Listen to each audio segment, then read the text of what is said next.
আজকে আমি পাকা আম সংরক্ষণ করার 4টি সহজ পদ্ধতি আপনাদের সাথে শেয়ার করব। খুব সহজেই এভাবে 1 বছর জুড়ে সংরক্ষণ করতে পারবেন ডিপ ফ্রিজে রেখে।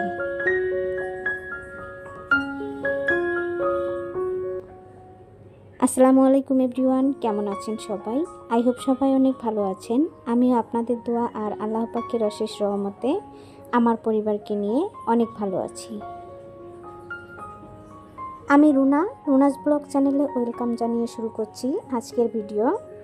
আশা করি আমার এই সহজ ভিডিওটি আপনাদের কাছে অনেক ভালো লাগবে। ভিডিও ভালো লাগলে লাইক দিয়ে পুরো ভিডিওটি দেখে নেবেন। এই যে দেখুন, শ্বশুর বাড়ি থেকে অনেকগুলো পাকা আম আর কাঁচা আম পাঠিয়েছে। এগুলো ঘরে থাকলেই কিন্তু কাঁচা আম পেকে যাবে, সেজন্য কিছু কাঁচা আর কিছু পাকা আম পাঠিয়েছে। এখন আমি এটা কেটে আপনাদের সাথে শেয়ার করছি।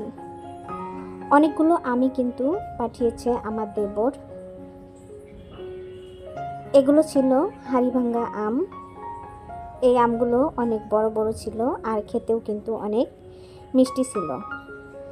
এতগুলো আম আমি কি করব ভাবছিলাম, সেজন্য আমি অল্প কিছু আম ডিপ ফ্রিজে সংরক্ষণ করে রাখলাম আর কিছু আম সবাইকে দিয়েছি। একা একা তো সব কিছু খাওয়া যায় না, সবাইকে শেয়ার করে খেলে কিন্তু ভালো। এই যে এই আমটা পাকা ছিল, আর হাড়িভাঙ্গা আম কিন্তু ভিতরে পাকা থাকে, উপর দিয়ে দেখতে কিন্তু কাঁচাই থাকে।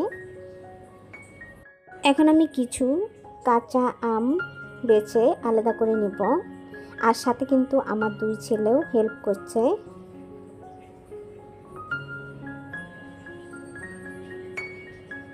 এই যে দেখুন, সবগুলো আম আমি আলাদা করে নিয়েছি, আর আমগুলো সব মিলিয়ে প্রায় 90 কেজির মতো ছিল। এখন আমি একটা বাটিতে পর্যাপ্ত পরিমাণের পানি নিয়ে নিলাম, আর এর মধ্যে আমি 3টা আম নিয়ে নেব।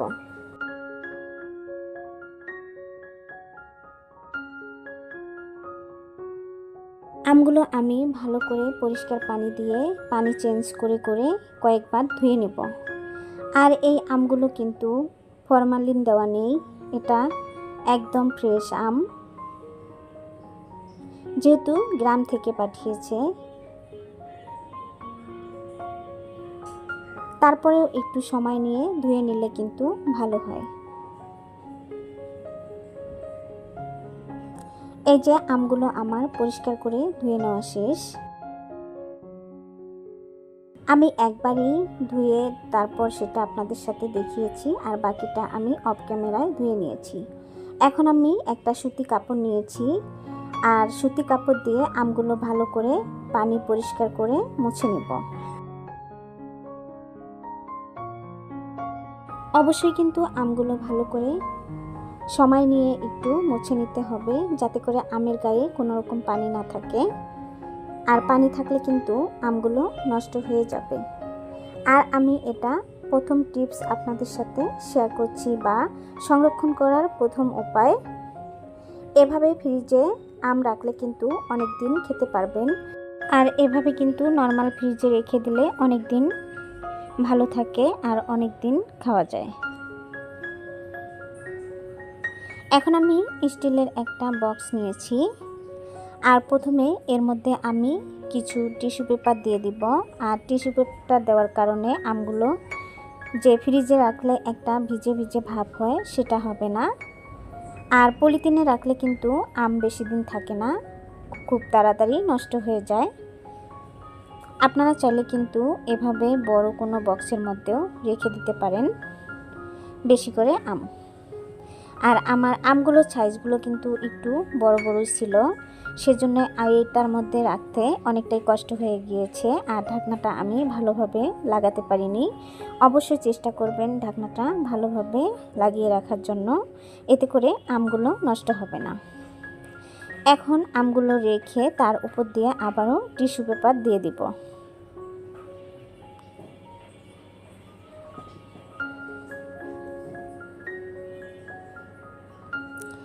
এই যে দেখুন আমি এভাবে করে নিয়েছি। আর এভাবে ডিপ ফ্রিজে রেখে দিবেন বা নর্মাল ফ্রিজে রেখে দিলেও অনেক দিন খাওয়া যাবে। এখন আমি চলে আসলাম দ্বিতীয় ধাপে বা দ্বিতীয় উপায়ে আমি আম কিভাবে সংরক্ষণ করব সেটা দেখানোর জন্য। আমি অফ ক্যামেরায় আমগুলো কিন্তু কেটে নিয়েছি। এখন আরেকটা স্টিলের বক্স নিয়েছি। আর এখন এর মধ্যে আমি একটা একটা করে আম রেখে দিব, কাটা আম। আর আমগুলো আমি আটি সহ নিয়েছি। আমার কাছে কিন্তু আমের আটিটা খেতে বেশি ভালো লাগে, সেজন্যই আমি আটিটা সহই নিয়েছি। আপনারা চাইলে কিন্তু আটিটা স্কিপ করে আম খালি দিতে পারেন। আমটা চোচা সহই নিয়েছি, সেটা কিন্তু আপনারা দেখেই বুঝতে পারছেন। আর এখন আমি এটা ঢাকনা দিয়ে ঢেকে তারপর এটা ডিপ ফ্রিজে রেখে দিব। এখন আমি চলে যাব তৃতীয় ধাপে। কিভাবে তৃতীয় উপায়ে আমি আম সংরক্ষণ করব সেটাই আপনাদের সাথে শেয়ার করব। এই যে ছোট ছোট কিউব করে আম চোচা ছাড়িয়ে কেটে নিয়েছি। এখন চুলায় একটা প্যান বসিয়ে দিব। এরপর আমি কেটে রাখা আমগুলো এর মধ্যে দিয়ে দিব। এখন এর মধ্যে দিয়ে দিব পরিমাণ মতো পানি। পানির সাথে আমগুলো ভালো করে মিশিয়ে নিব। এরপর আমি ঢাকনা দিয়ে ঢেকে কিছুক্ষণ সময় আমগুলো সিদ্ধ করে নিব। এই যে দেখুন আমগুলো কিন্তু সিদ্ধ হয়ে গিয়েছে। এখন আমি এটা নামিয়ে নেব। এখন একটা স্টিলের বাটি নিয়ে নিব আর একটা চালনি নিয়ে নিব। আমগুলো কিন্তু আমি ঠান্ডা করে নিয়েছি। নামিয়ে নিয়ে এখন আমি চালনির মধ্যে আমগুলো ঢেলে দিব। এখন আমি এভাবে আমের পিউরিটা বের করে নিব। আপনারা চাইলে কিন্তু ব্লেন্ডার জারে ব্লেন্ড করে নিতে পারেন। আমি কিন্তু এভাবেই করে নিয়েছি, আমার কাছে এভাবেই সহজ মনে হয়েছিল সেজন্য। এই যে দেখুন আমি কিন্তু আমের যে একটা আঁশ থাকে সেই আঁশগুলো বের করে নিয়েছি। এখন এটা আমি এক সাইডে রেখে দিয়ে এই যে আমের পিউরিটা দেখুন কতটা ঘন হয়েছে। সব মিলে আমার এতটুকু আমের পিউরি বের হয়েছে দেখুন। এভাবেও কিন্তু আম ডিপ ফ্রিজে সংরক্ষণ করে রেখে আপনারা বছর জুড়ে খেতে পারবেন। এতে করে কোনো রকম নষ্ট হবে না বা আমের যে একটা ফ্লেভার থাকে সেটাও কিন্তু নষ্ট হবে না। এখন আমি একটা আইসক্রিমের বক্স নিয়েছি আর আমের পিউরিটা এই বক্সের মধ্যে ঢেলে রেখে দিব ডিপ ফ্রিজে। আমি চলে যাব চতুর্থ ধাপে বা চতুর্থ উপায়ে আম সংরক্ষণ করার জন্য। এই যে আমি ছোট ছোট কিউব করে আবারও আম চোচা ছাড়িয়ে কেটে নিয়েছি আর এর সাথে কিন্তু একটা আটিও নিয়েছি। এখন আমি আরেকটা স্টিলের বক্স নিয়েছি আর এর মধ্যে আমি কিউব করে কেটে রাখা আমগুলো রেখে দেব। আর এটাও আমি ঢাকনা দিয়ে ঢেকে তারপর ডিপ ফ্রিজে সংরক্ষণ করব। আর এভাবে রেখে দিলেও কিন্তু বছর জুড়ে খেতে পারবেন। এতে করে আমের কোনো ফ্লেভার যে থাকে সেটাও নষ্ট হবে না আর আমও নষ্ট হবে না। বছর জুড়ে আম সংরক্ষণ করে রাখতে পারবেন এমন 4টি পদ্ধতি আপনাদের কাছে কেমন লেগেছে? আশা করি ভালো লেগেছে। ভিডিওটি ভালো লাগলে লাইক দিয়ে পুরো ভিডিওটি দেখে নেবেন আর চ্যানেলটি সাবস্ক্রাইব করে দিয়ে আমার পাশেই থাকবেন।